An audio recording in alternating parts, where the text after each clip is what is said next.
in the state of technology these days. And so very excited here to introduce Wulf Kaal, professor at University of St. Thomas, expert on blockchain applications. He's a leading expert in the intersection of law, business, and technology. His research focuses on innovation, technology, blockchain technology applications, smart contracts, initial coin offerings, hedge funds, and dynamic regulatory methods. Kaal is the director of the Private Investment Fund Institute. Before entering the academy, he was associate with Cravath, Swaine & Moore in New York and Goldman Sachs in London. So great background, an exciting topic, and something that's coming up more and more in all sorts of different situations nowadays. So without further ado. Thank you. Appreciate it. Thanks for the, is this on? The mic is on? Okay. Thanks for the kind introduction. I also want to thank the organizers for putting this together and for inviting me. So before I get started, how many, let me poll the room a little bit. How many of you have a pretty good understanding of what blockchain technology does, especially in law? Hands, please.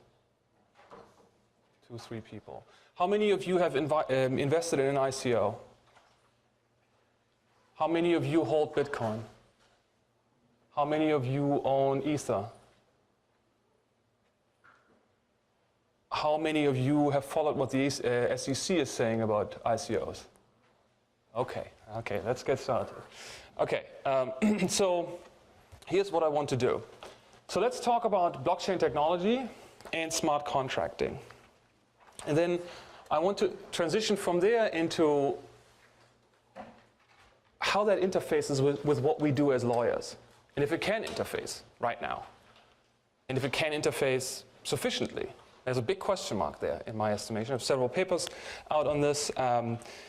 One was just accepted by the ABA business lawyer, and they literally asked me before publishing, simply saying, well, we don't quite believe you. And I'll get back to this later, that nothing has been done in the existing legal infrastructure in this context. So they made me, just to give you this up front, they made me do the research again and show them the research results. How many cases do you think were decided in all federal and state law databases that had the keywords Ethereum, smart contract, blockchain, Bitcoin? How many do you think? Total. In all federal, the entire history, federal and state. 5. Very good. 7. 7 at this point. So think about the millions and millions of transactions of smart contracts that are being executed on a daily basis. Millions of these smart contracts executed. The growth rate is more than exponential. It's almost vertical right now. And despite all the bugs that are in code, all the problems that exist in code, all the things that can go wrong in smart contracts, the millions of dollars of frauds, Polkadot just lost $93 million because one developer deleted a library that was relevant for accessing Polkadot accounts. $93 million because one person deleted a library in Solidity. Yeah? Sorry, I know I'm throwing a lot of terms at you right now. So nevertheless, we right now, and this is all just to warm us up, we have 7 decided cases that's in dicta, in footnotes, not on point, mention keywords that pertain to these millions of contracts, smart contracts that go wrong constantly. So to me, I would love to hear your thoughts, but to me that means that what we're doing in law right now is at some level incompatible with crypto. So that's what I want to talk about today. Yeah? Okay, so let's start out with what is blockchain technology? Somebody tell me what blockchain technology is, please. Last row. We're not used to being called on it anymore. So it is technology where there's several computers, right, that simultaneously kind of piece together different portions of a ledger. Very good. A keyword is ledger. So one way to think about this, and I'll show you some slides later, is a worldwide Google spreadsheet that keeps track of and accounts for transactions that are immutable. Once added, are immutable. So we'll go through the keywords. The word immutability in crypto has been overused and abused, if I may say. but let's still use it for now. So we all know Bitcoin. I'm assuming everybody knows Bitcoin. Yeah? So even the Wall Street Journal, New York Times, MSNBC, it's almost weekly now. Something is materializing, people are reporting on it. Anybody know where Bitcoin is right now? You know this. Former student? Like 7,300. 7,300. At what growth rate? It's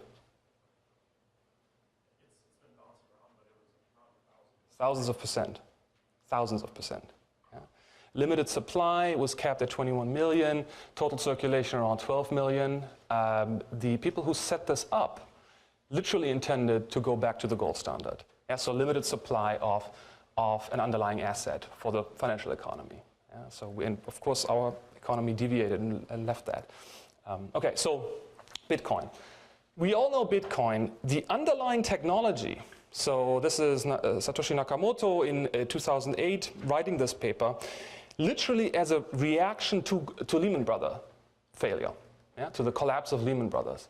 The financial crisis triggered this crypto evolution in which people are in the crypto space, Satoshi Nakamoto, of course, especially, decided that there has to be a better way to deal with financing than what we experienced in the US economy in 07, 08. Yeah? And so Bitcoin was started, but the underlying, and let me tell you up front, when this came out in 08, I dismissed it. I was at Goldman Sachs, I was trying to keep my job, keep everybody happy. I dismissed it in those days as a payment issue, something that didn't pertain to me. Big mistake, big mistake. I started in this in 2013 when a client, so I do hedge fund consulting work coming out of Goldman Sachs. When a client approached me and said, well, you know, you helped us on the product side, we're trying to use this technology to facilitate cost savings on the legal side, if I may add that. And so that was sort of my wake-up call in those days to start looking into it. And I spent about a year just reading and trying to understand. And there's an enormous learning curve that we all have to go through, which really comes down to stopping centralized thinking. We're all used to centralized thinking. The law is a centralized system, completely. Linear growth with centralized structures. Yeah? This new technology is decentralized, networked. We're not, as a society, used to thinking that way. It's a completely different, you have to unlearn terminology, you have to unlearn ways that we do things in decentralized systems. So that takes you about a year just to wrap your head around what that means. Yeah? Okay, so the underlying technology really has much broader applications than just that currency. We're talking about smart property. That's really taking off right now. You may know that the Cook County in Chicago is now already experimenting with putting title records on the blockchain. The Deputy Recorder of Deeds is a personal friend of mine in Chicago, and he said to me he has single authority to control what technology is used. There's no political process involved to picking the technology to keep records. He has alone authority within his department to decide what technology is being used to hold title records. That's already being processed. Now, they spent millions on optimizing legacy systems with AI and so forth, and they didn't consider this last year, but they're now already thinking in those terms. There's been pilot projects involving lawyers from New York, Chicago, San Francisco, that already, by way of one startup, have figured out a way to process a title transaction on the blockchain. So that's smart property. That is, in my estimation, really going to take off in about 2 years, 2 or 3 years. And what do you think is the result of that? If we hold title records on the blockchain, what happens to the legal practitioners? In California, you don't even involve lawyers in real estate transactions. Neither do you in Mississippi and other places. In Illinois, there's a whole legal infrastructure. The real estate bar is very influential. They were able to influence the lobby through lobbying the process. They were very influential. They make most of their money on title fees, in sales, not in purchases. Yeah? So they take the purchases, they make $700 on a purchase, but they make real money on the title fees. What do you think is going to happen if all those transactions are going to take place on the blockchain and you cut out the title company? Now, some of you may say, well, that's not happening. The title company will always stick around, and there's some arguments for that, because they have figured out a way to maintain more records than the city. And so they have a lot of power over this still. Yeah? But what do you think is going to happen to all the real estate lawyers in Illinois and other places if this technology takes over? There are no more title fees. How are they making money on those transactions? My wife is a real estate attorney in Chicago. I keep telling her, you need to keep moving. You need to find something else because this is coming. Yeah? I mean, our bottom line is it's going to fall away in my estimation in 3 years. Yeah? It's not, okay, I'm employed at St. Thomas, so we make a little bit of money. But yeah, so that's just one example. Governance, the US government. So I talk to, I'm a crypto advisor. I talk to and advise multiple, I think over 15 crypto startups now around the world, Europe here, some in Switzerland, London, and so forth. And there are a lot of them, they're now already starting to download public records in a Merkle tree and add it to a blockchain and build entire structures on the blockchain based on public records. Governance. Yeah? Think about what happens if you are able to download the entire voting record of the United States into a Merkle tree and add it to the blockchain. Think about what that means. And people are working on this. A lot of startups are working on these new structures. Yeah? Smart contracts. We'll talk a lot about smart contracts, voting, name registration, identity. Who of you knows one name? Anybody heard of this startup out of Switzerland? They're now already using blockchain technology to verify personal identity in social media. You can verify your Twitter hashtag identity through blockchain technology if you sign up with this startup. Your Facebook identity. So nobody can defraud you once you've logged in and identified your details and you verified it through those processes because they're permanently added to the blockchain as your identity. Yeah? Okay, other ideas. Crowdfunding, Internet of Things. This is, there's so many startups that are now thinking about the intersection of IoT with blockchain technology. Yeah, so the slide really is I guess what I'm trying to say here is the real power of the technology lies below the waterline. Yeah? We all know Bitcoin, and we know people, multimillionaires were being made with Bitcoin investments, and that's what the media sort of picks up on. But the real power, what the startups are doing, that's all this. Yeah? And I'll show you more details as we move along. So what is blockchain technology? Information technology, software product, decentralized, secure network where any transaction can be independently confirmed as unique and valid without intermediaries. Now this is important, disintermediation. The real idea of this technology is disintermediation, and let's face it, as lawyers, what are we? We're facilitators, intermediators. Yeah? Okay, so by the way, I want to be clear. When I say these things, I don't mean to scare, I mean to inform. And I want to also say how many opportunities are coming out of this. Now, jobs will be cut. There's no going around this. Yeah? But at the same time, in embracing this technology, and that's what I teach my students, I teach 2 courses, Coding for Lawyers and Disruptive Innovation, there are endless new opportunities coming out of this. You just have to find your own value proposition as it relates to these opportunities. Yeah? Okay, so this is Vitalik Buterin. Anybody know Vitalik Buterin? Damien knows him. Okay, Damien does. Founder of Ethereum. Who knows Ethereum? Okay, so in my estimation, Vitalik is the Steve Jobs of the next century. 22-year-old Canadian Russian who invented this technology. Yeah. He says a blockchain is, quote, he actually calls a magic computer that anyone can upload programs to and leave the programs to self-execute, where the current and all previous states of every program are always publicly visible. So what is it? Self-execution, complete transparency. This is a public blockchain, which carries a very strong crypto-economically secure guarantee that programs running on the chain will continue to execute in exactly the way that the blockchain protocol specifies. Yeah? So what do we take away from this? Self-execution, autonomous, publicly visible, transparent way of self-executing. Now one way, and I'm sorry this is a little scrambled, somehow it came out this way. So one way to think about this is think of it as a book where every single page, previous page, so we're on page 100, every single page up to 100 is hashtagged, fingerprinted on this new block. So the entirety of all the pages previously, by way of hash technology, are now fingerprinted onto this new block, in addition to all the additional transactions that are being added. Yeah? It's one way to sort of think of this. And of course, many of you say, well, this is enormously energy intensive. And you would be absolutely right. Yeah? Some people estimate that the amount of energy it takes to mine one block is about the equivalent of an average American house for energy consumption for a whole week. One block. Yeah? So it's enormously energy intensive, which of course many of you will say, well, that's not scalable. And you would be right. That's a huge problem in the technology right now.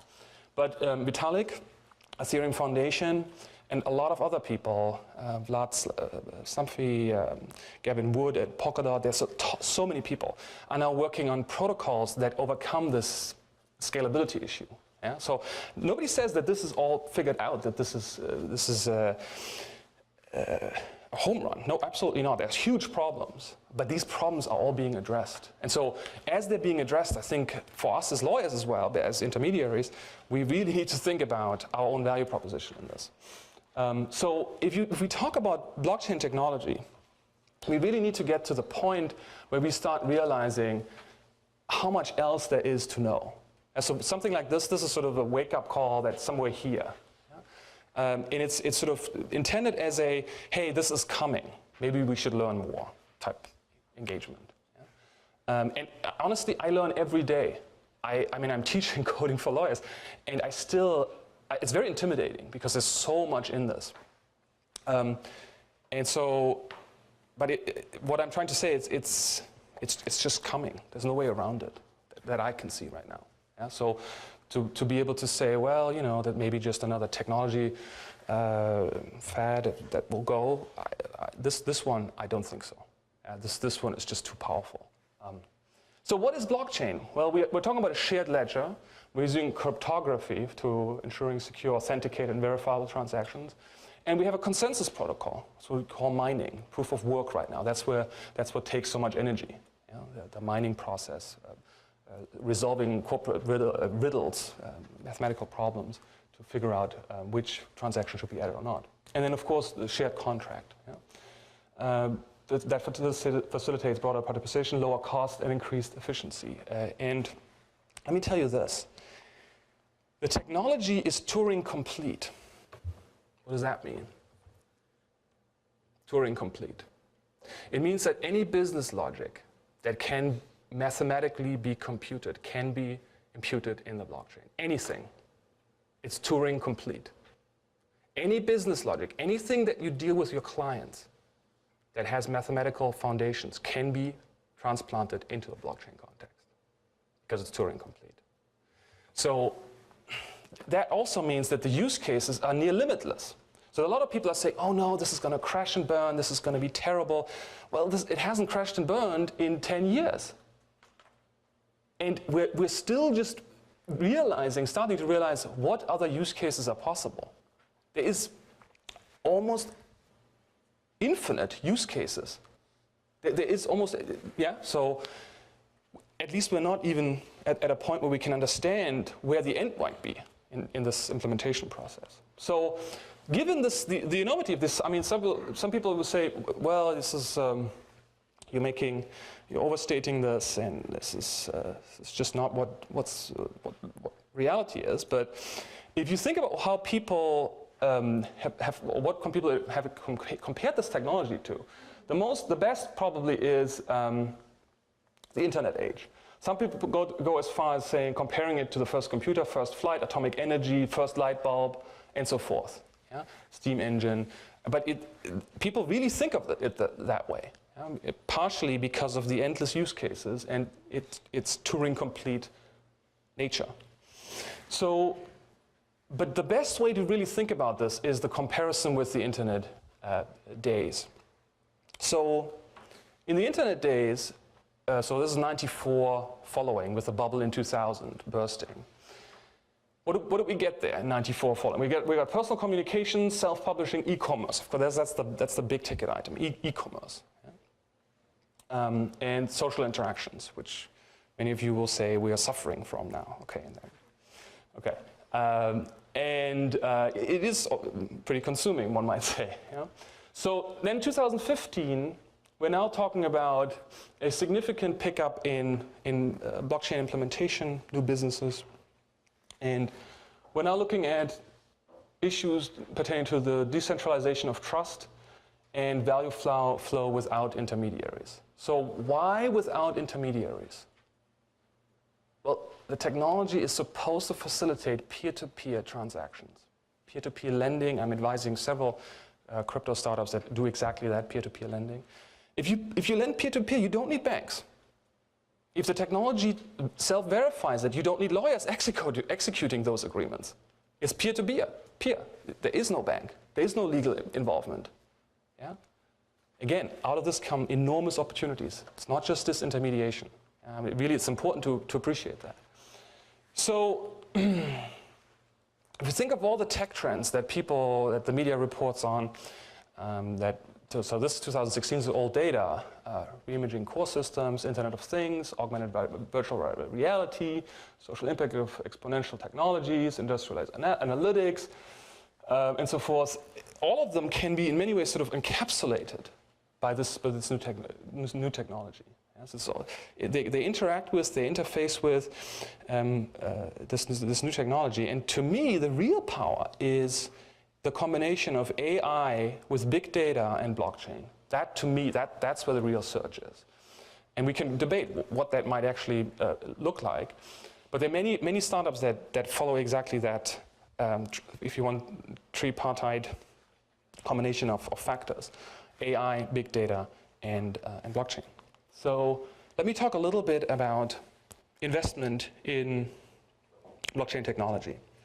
So this data suggests that the banks and others, they're really putting major assets behind this. Now, some people will say, well, this is happening because the banks feel the need to defend themselves against this disintermediation. Peer-to-peer lending cuts them out. So we see a lot of banking syndicates where banks join together to try and figure out ways to utilize the technology and change their existing business structures using the technology, and then they all jump off the consortium again because they realize they can't capture it together. And then now they're trying to build private chains themselves to try and figure out if their business can be adapted to this technology. Yeah?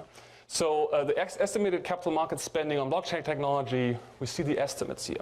Let me ask you, if we compare this to the internet years, 1994 following, what do you think? Now, inflation adjustment, bad comparison, I'm with you. How much do you think is investment exceeding what we spent on the internet in 1994 in this country? What do you think? How much? According to some estimates, 8 times already. 8 times what we spent on the internet in 1994. So think about what that means coming down the pipeline. And by the way, if you have questions, please jump in anytime. So, let's talk about what this actually means, this technology, if we compare it with our past, our present, and where this is taking us, this technology may be taking us with all the startups in this area. So in the past, as I said, law is a completely centralized idea. Yeah? We can't do really anything other than with court and Congress's authorization. So, as lawyers, we are completely used to centralized thinking, and so I want to explain what these means in a concrete example. So let's take a cab company, a traditional cab company. How does a traditional cab company work? Well, you pick up the phone, you're the customer, you call up the centralized system, the operator picks up and says, "What do you want?" "Well, I want a cab at my house tomorrow morning at this hour, and I want it to take me to St. Paul." Assuming you live in Minneapolis. Okay, what happens then is the cab company owns a cab, pays the cab driver. The cab driver is instructed to pick you up at this time and then drops you off and charges you accordingly. But this is an employee. Yeah? So in the present, what we're seeing is Uber decentralizing this model. And Uber is perceived as a disruptor. I mean, you all know the Europeans are freaking out over this. Yeah, Germany is banning it, and France, and there's riots by taxi cab companies and so forth, right? So because that industry is being disrupted. So how does Uber work? Well, Uber uses technology in a peer-to-peer network in which it connects users and consumers. People who already drive cars, have cars, and wish to offer these services to make a side income. Yeah? So what does Uber now do? Uber uses technology to facilitate connecting consumers and producers without a centralized system. It's decentralized. Yeah? But what Uber does is it charges 25% to the consumer and the producer for those IT services. Now, those 25% belong to whom? To the consumer and producer. And we need to really think about it that way. They don't belong to Uber, say the crypto enthusiasts. The crypto enthusiasts, they are saying, no, this is centralized thinking. We don't want that. We want to connect the consumers and the producers and make society better off by cutting out those centralized intermediators, the Ubers, that have been disrupting the taxi industry. Yeah? That's this. That's what this does. That's what the technology does. Yeah? So you have to think of it as a GUI, we're not there yet. Just to be clear, we're not there yet. A GUI that, a graphical user interface that allows an existing person who is willing to drive at X amount of money, person Y to location Z. Yeah? That's how you have to think about it. But the 25% is shared between the rider and the driver, not by Uber, yeah? by the centralized, in this case, decentralized intermediator. Yeah? That's what all these startups are trying to do. Yeah? And I'm oversimplifying this a little bit, yeah? But I'm just trying to get you to start thinking that way. Yeah? So many of you, I'm assuming, are finance lawyers or have had exposure to finance. So blockchain financial services landscape. How are people using technology, startups using technology in financial services? So we're talking about exchanges. These are all the most common exchanges that facilitate crypto transactions. Brokerage, soft wallets, hard wallets, investments, capital markets, ATMs, compliance services, supply chain. You get a general sense. We don't have time to go through all of them. But these startups, they're all doing this. They're all trying to, in some capacity, trying to use the technology to facilitate optimization and disintermediation through the technology in financial services. So if you assume that your clients who are financial services providers, who are intermediators, are being disintermediated by the technology in the next 5 years, and your business depends on those intermediators in finance, maybe it's time to think about what that means for your own bottom line. And that's what I want to call into question here. Now, finance is not the only industry. So to give you, of course, is the biggest. Insurance is somewhat related. We're having media, computer science, medical. I know I work with a lot of startups that do medical record optimization on the blockchain. Identity, government voting, and so forth. Asset titles, I mentioned. Yeah? Home and mortgages, title transfers, IoT, payments, consumer, supply chain. Yeah, supply chain is one of the biggest ones. Let me just tell you this. So one of my strategic partners has been working in the supply chain industry for over 30 years. And they started realizing how the existing technology, Sweetbridge is this company's name, they employ 50 people full-time, which is unusual for this space, put multi-million dollars behind this. They are building a whole economy on supply chain, crypto economy on supply chain optimization. Their assumption is that the existing supply chain infrastructure is so suboptimal that about 25% of all supply chain assets are frozen worldwide. If we use this technology, their assumption is that 25% can be mobilized. You can build a whole economy on that 25% that's otherwise frozen in the existing suboptimal technology infrastructure. Yeah? I know, okay, so, but this is a little bit too much right now, but they're already thinking about ways to build crypto economy based on the optimization potential in supply chains, in the suboptimal environment of the supply chain that doesn't allow the mobilization of 25% in supply chain. Yeah? So don't just take my word for it. This is a very powerful study by the OECD and Credit Suisse. They have put together this data that shows adoption scenarios with global cross-value added migration to blockchain. So this is, the question here is how blockchainable, quote unquote, blockchainable is a given industry. Yeah? So, and how quickly can you migrate your business to the blockchain? So they broke it down by industries and countries. So United States, European Union, Japan, and here we have financial services, real estate, administrative, public domain, education, and so forth, so all the industries. And they estimate the total gross value added migration to this technology. And then they provide blockchainable portion and penetration rates. If you look at here, 100% for finance on the high side. They're saying 100% of that of finance can be blockchainable. Let me illustrate this a little bit more. Survey about a year ago, representative survey. Question was, can we move settlement on the blockchain?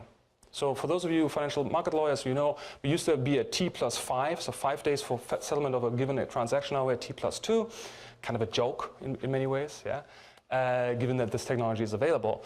And 89% of those surveyed in this, so these are settlement professionals, settlement executives, 89% agree in the next 2 to 3 years settlement will take place on the blockchain, period. So this is NYSE, NASDAQ, and so forth. Yeah? It's a done deal. There's no debate anymore. Yeah? Okay, so blockchain for every industry. As I said, it's Turing complete. It doesn't matter where you look. Because it's Turing complete, it affects all these industries: insurance, travel, hospitality, education, energy, government, supply chain, as I mentioned. All these industries are affected by it. So let me quickly move into smart contracting. What is smart contracting? It's an agreement between parties posted to the blockchain for automated execution. It's one way to think about this. So we're talking about code, not legal principles, not legally written down with ink agreements. We're talking about natural language that is been transferred into code and auto-executes if the given parameters in the code are fulfilled. There is no legal contract. There is no ink. It's simply people agreeing on the blockchain to fulfill XYZ parameters. If XYZ parameter is fulfilled, the wire goes through automatically. There is no intermediaries. There is no negotiation. It's code. Yeah? So traditional contracts take 1 to 3 days. Smart contracts, because it's code, you're using templates and applying them, minutes. Manual remittance versus automatic remittance. Escrow is necessary. Escrow may not be necessary here. Now still, there are some startups that use escrow ideas. This is centralized thinking. We are already way above and beyond that. We don't need escrow anymore. So there's some startups, and I support them specifically, that move above and beyond escrow ideas in blockchain. Yeah? What about the expenses? Well, if you're an intermediate, you create expenses. Agency cost, cost of transaction cost, whatever you want to call it. Yeah? In the existing system, because of that, is very expensive. In this smart contracting environment, we don't have that. We need physical presence and wet signatures. I'm assuming most of you still do wet signatures. Okay. Virtual presence, and we're using digital signatures. Yeah? And then lastly, this slide says lawyers may not be necessary. Now, I disagree with that, actually.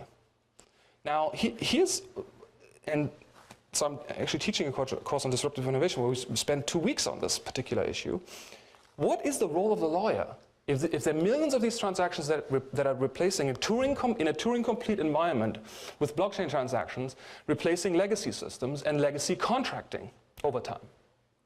What is the role of the lawyer?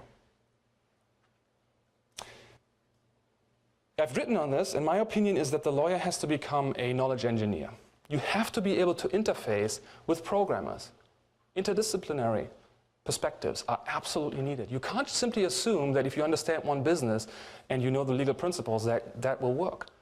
You need to create legal solutions in the future in the existing infrastructure for new crypto businesses. If you can't talk to them, if you don't understand what they do and how they think decentralized, you can't provide legal solutions, in my opinion. So that's why I teach coding for lawyers, because I want to enable students to figure out the language that these people are using and why they're doing what they're doing and how they can interface with these people. That, to me, that's what's needed. Now, is it needed immediately? No. But is it needed in the next 5 years? Absolutely, in my opinion. So where do you think we are in terms of smart contracting? So we have digital value exchange, smart rights and obligations, basic smart contracts, multi-party smart contract, distributed autonomous business units, distributed autonomous organizations, and it goes all the way to distributed autonomous society. Now that's, if you talk to the crypto enthusiasts, they really want to see the entire society run on blockchain. Yeah. Where are we now? What do you think?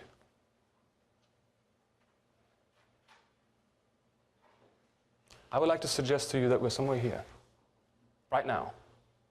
So for those of you who may have heard about the DAO, Decentralized Autonomous Organization, this is an organization that doesn't have an incorporated entity. It's pure code. There is no incorporation. There is no board. There is no governance.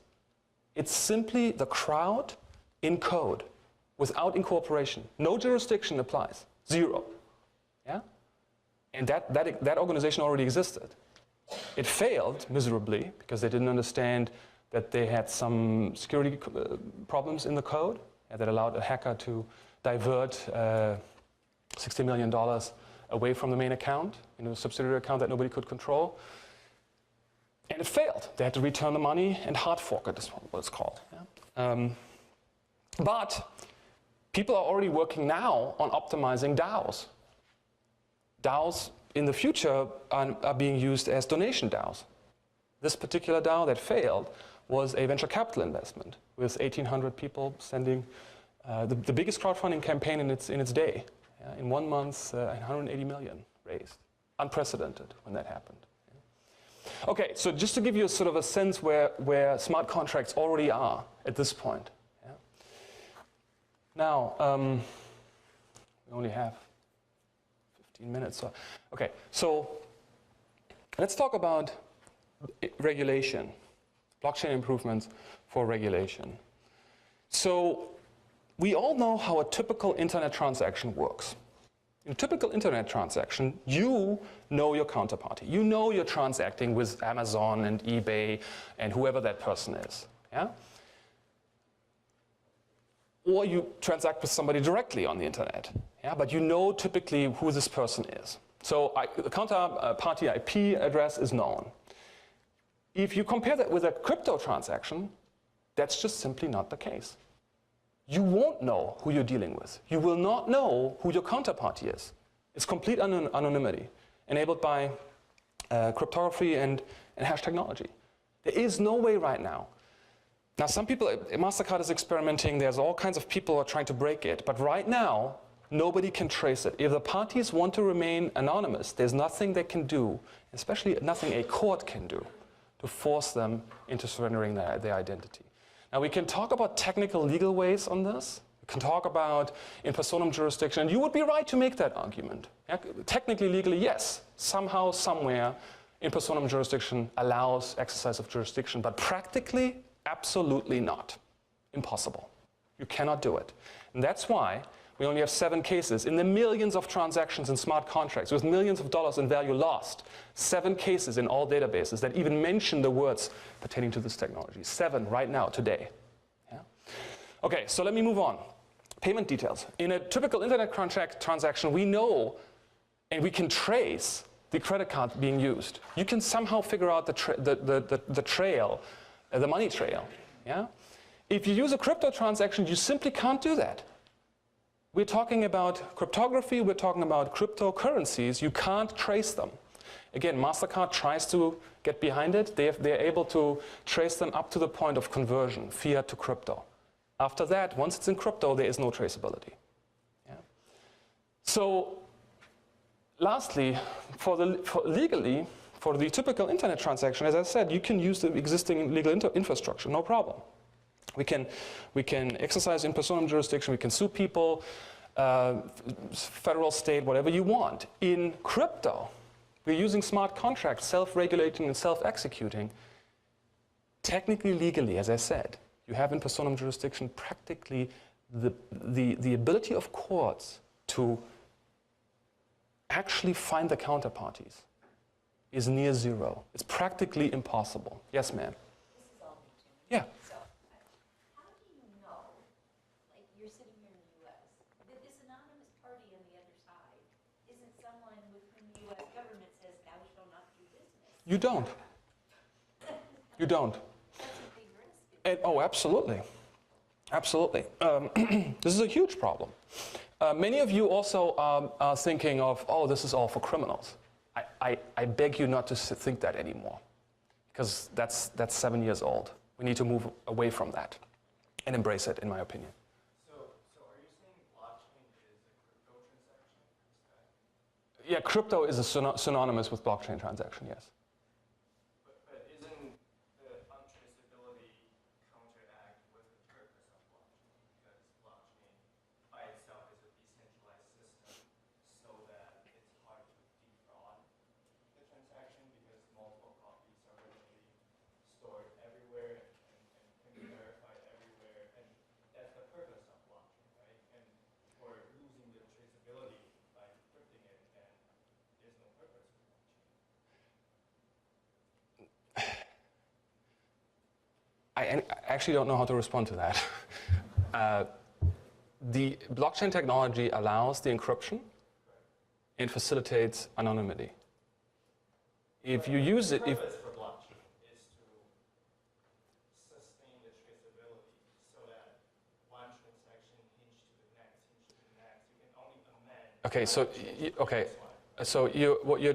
I think what you're combining here is the idea of the blockchain adding transactions to the blockchain for verifiability versus the actual payment using cryptocurrencies. Those are two different things. The payment details in a given transaction is added to the blockchain and immutable once added, but the crypto transaction currency payment is a non-traceable transaction that pertains to the transaction that is being added to the blockchain. So basically, you would say the transaction happens, but we don't know who's trading with who. Correct. All we know is that this transaction was added to the blockchain, but there are no identifying details in this transaction that was added to the blockchain. There are no payment details, the people are anonymous, if they so choose. Meaning, a court, that's why there are millions of those transactions, daily, weekly, and a lot of them go wrong because code has bugs. We all need to embrace this. I mean, even if you present this, I present this all the time to coders, there is unanimous agreement that code is not law. Code goes wrong all the time. Code can be law if combined appropriately with blockchain systems, and that's what I'm working on in my spare time. Okay, so let me move on. So remedies, traditional legal remedies, we just don't have remedies in crypto. We just don't. There are millions of dollars worth of fraud every day. I mean, that's what you hear, right? If you read the news, people are getting defrauded, but they don't sue in existing courts. They just don't, and we have no cases, no cases. So to me, that means we are legally incompatible in crypto with the existing infrastructure. If this crypto evolution continues to materialize the way it's already traceable in the data, we will have a huge problem. Now, some of you might say, well, no, then the government has to crack down on it and force them into compliance. And that's an ongoing debate. How does the government do it? Can the government curtail this? Now, the Chinese are trying it. They have a government entity, federal entity that's now registering all IP addresses that are participating in ICOs. Nobody knows what they're doing with this data. Yeah? There are various countries that are trying to curtail it. India has actually been very, very aggressive in trying to facilitate it because they see the enormous potential in this. Yeah? But one argument might be if the government wants to crack down on it, they literally have to prohibit internet access. Can you imagine? our society cannot exist without internet anymore. Well, it could, I guess, but it would bring us back 50 years or so. Yeah. So and because of the commercial value in internet transactions, to me, it's unthinkable that the government would even contemplate this. So what are the other ways? Some of you may have heard Jay Clayton, SEC chairman, went just off script. They never do that. Went off script yesterday and starts talking about how bad ICOs are, and people are delusional if they think that utility tokens are not securities under federal securities laws. He went off script. That never happens. Never. They don't do that, right? So that's a big wake-up call telling us they just have no clue how to deal with it. Now, from a legal perspective, you might say, well, back off, don't do anything. And that's what most people are doing. Yeah? Most people, VC, whoever you want to talk to, legacy businesses, there are two things that people do. Either they say, well, let the others get burned first, and then we'll get in if we have more guidance. Or they say, no, we want to be first movers. We're going to allocate resources behind this. And this is, you may see your clients, some of your clients very soon making those determinations. To me, I mean, I got into this in 2013. Because of the learning curve, I think it's coming, and you should get behind it sooner rather than later. The attitude of let others deal with it, I think it's dangerous. Because if you're behind the wave, you're just getting steamrolled, in my opinion. That don't work for blockchain? Hey, I'm an evangelist for blockchain, so you're asking the wrong person. I think it's Turing complete, but are there some industries that are more suitable than others? Absolutely. To me, finance is number one, very clearly, disintermediation in this because of cryptocurrencies, yeah. So I sound like a skeptic, which I'm of course. but I just wanted to get your view on this, particularly that slide that showed moving from centralized to distributed. I'm kind of with you on a lot of it, but the one thing that struck me looking at that slide is that if you look at, say, the music industry, it was super centralized. Then it got disrupted with Napster, still centralized. Absolutely. Disrupted further with a completely peer-to-peer, no intermediary, nobody making any money, all free, all did very well. And then it kind of swung back to centralized with Tidal and Apple and Spotify, all making a lot of money and doing incredibly well. Took back to the expense of the peer-to-peer guys. If you're an artist, That will stop the same thing happening and going back to centralized with blockchain. okay, you're using decentralized in a way that may be a little bit an overstatement, because we're still using centralized technology, legacy type technologies to facilitate centralized structures. We don't have a fully decentralized structure in which the operations in which royalties are being paid in the music industries are facilitated by the blockchain technology. We don't have that right now. But the idea here is that we shouldn't have agents. Producers of art, musicians, if in a blockchain peer-to-peer situation, should be automatically paid royalties by way of auto-executing smart contracts on the blockchain. We don't have that, never existed. We have iTunes and other systems that sort of emulates that in a centralized system, but hey, I'm not a music expert, okay, so that don't get me. Also, I was kind of in some ways a level of simplification, not so much looking at the music use case specifically and thinking about how payments can be made and how you can get royalties handled, but just the concept that it all looked, this technology, this sector looked like it was powering off in a distributed peer-to-peer way, in a way that had all the regulators utterly terrified. But if we look where we are now, that's changed completely. It's swung back into a centralized model with some very big companies making very successful. So you and I can talk about why it swung back. My answer to that is because they didn't have the right technology. If they had the right technology that fulfilled the needs of the industry appropriately, it wouldn't have swung back. Is this going to solve it? We can debate this back and forth. Yeah. Do you mind if I move on? We can talk later. Yeah. Okay. So,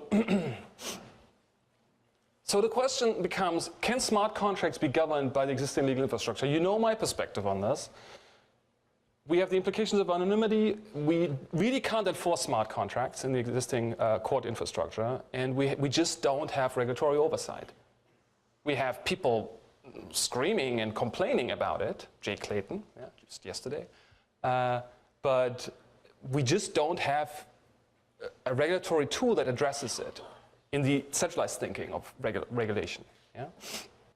So my answer to that, and this is what I want to contribute to this, and I actually think I hope I can make the world a little bit a better place, would be a form of a distributed jurisdiction.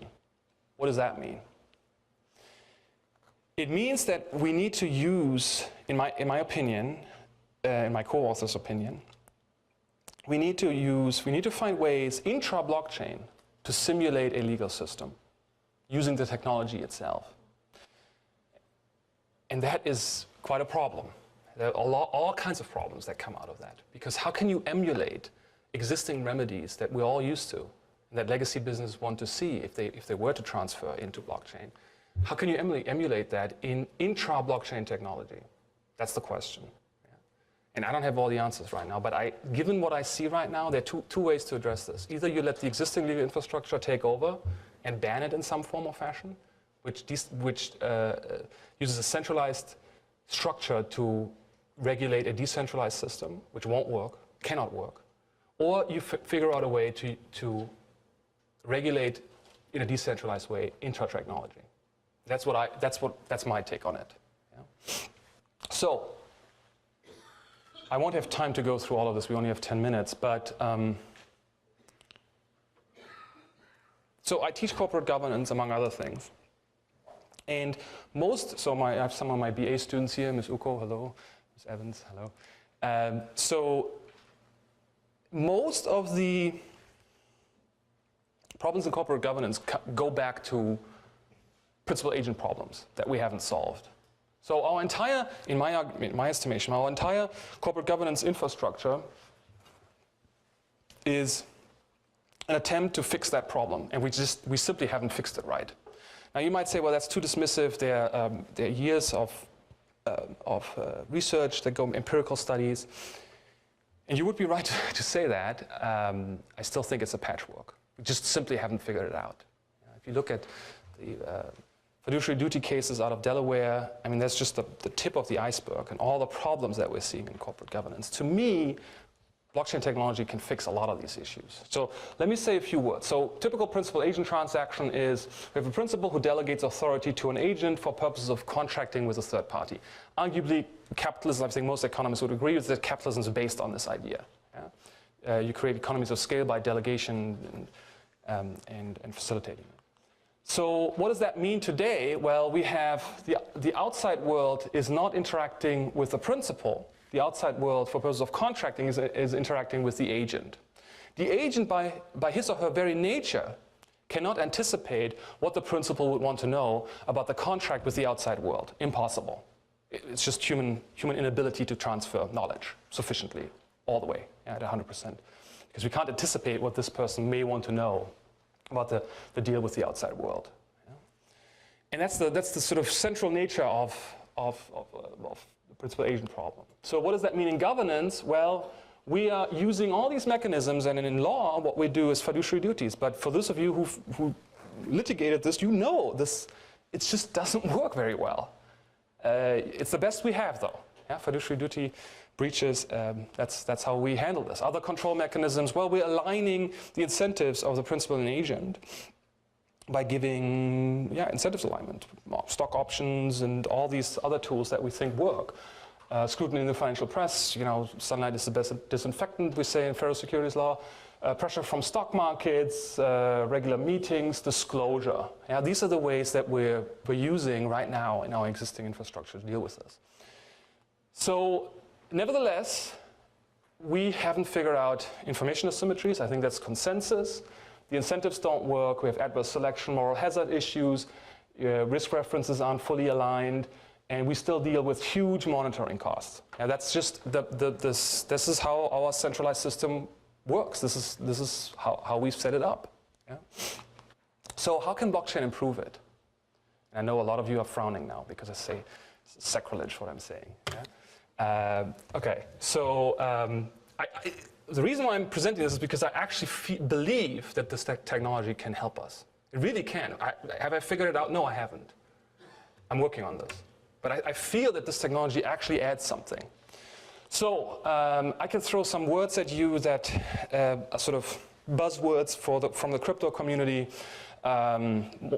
Increased transparency, reduction in transaction costs, no need for the principal to institute oversight and monitoring, removing fraudulent transactions, creating trust between principal and agents. Yeah, so if you listen to the crypto community, those are the sort of the key buzzwords that they talk to. And then of course that results in a comprehensive, error-free, zero transaction agency cost coordination, no requirements for layers of control and verification. And this is really the key here. Yeah, so the assumption is that the technology itself, if instituted appropriately, facilitates a removal of the disintermediation and addresses the principal-agent problem directly by overcoming the layers of control and verification that we currently have in centralized systems, in the systems that we operate in. Yeah? And, okay, so the idea here becomes that we have the self-verifying blockchain that overtakes a lot of the functions that we otherwise had to delegate to the control mechanisms in corporate governance that we're all used to. So the question, of course, becomes, well, you can make all these sort of theoretical assumptions up there in the ivory tower. What are you talking about? Yeah, and I hear you. But can we actually implement this? And I think we can. Now, I haven't figured it out yet completely, but here's one way to think about this. Think about a system in which YouTube, we all know YouTube comments, right? YouTube comments don't convey value. They just don't. You have no idea if what you're getting is what's described and critiqued in the YouTube comments is actually value enhancing and describes the product that you're receiving in the video accurately. They just don't work. It doesn't make sense, right? So think about a system in which YouTube comments actually, so commenting on somebody else's work creates value for yourself if you're right, reputation enhancement. And this is at the core of this technology. Yeah? And conveys and presents truth, quote unquote, to the extent that that exists, in the underlying product. I know this is a bit of a stretch for most of us, but the idea here is the following. We're used to having agents presenting selective information. So this is our existing infrastructure. Think about a platform system, intra-blockchain technology, that allows verified information to be passed to the principal. So this entire idea, selective information, moral hazard, agency cost, all these problems that we don't have under control. Agency cost is one of the biggest cost factors in capitalism. Yeah? Let's envision a world in which the blockchain technology figures out, and this is sort of an ideal typical notion, that the unfiltered information through this platform can be verified for purposes of the principal's consumption. Yeah? That's sort of one of the underlying ideas of, this is something I'm working on right now in the technology. So what does that mean in terms of our existing structure? So maybe we don't need those control mechanisms any longer. And I know, it's not implemented, it's a white paper, this is 55 pages. It went out to the top people in crypto, and we're still working through the commenting back and forth. Nobody could break it at this point. It's Sybil attack and 51% majority resistant. We have had people with over 30 years experience in this, they couldn't break it. If they can break it, we're not building the platform, but nobody could break it so far. Yeah, so this is just, okay, so the idea here is, if it works, we may no longer need those control mechanisms. We may have blockchain technology, platform verified information that helps us coordinate the relationship between principals and agents. And that is a substantial change in the way we do business. And I will leave it there because I overstretched most of you at this point, and I thank you for your attention. Thank you very much.